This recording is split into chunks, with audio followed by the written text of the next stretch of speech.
What does it mean to be green? Why is it so important? Who decides what is green? Before 2015, only nation-states had benchmarks to measure greenhouse gas emissions.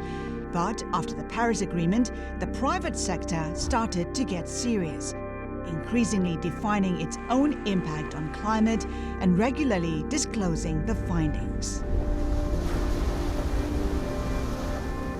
But the benchmarks were still confused and irregular.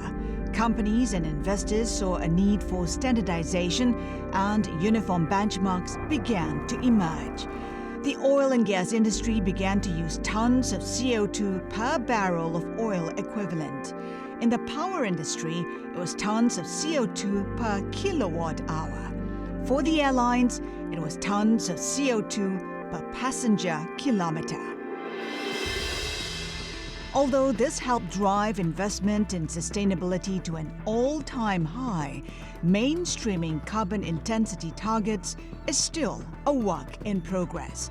And competition between companies to better measure and better perform against these benchmarks is growing. Ultimately, the world is making progress in breaking down what green is, aiming towards net zero. And as we know, anything that can be measured can be managed.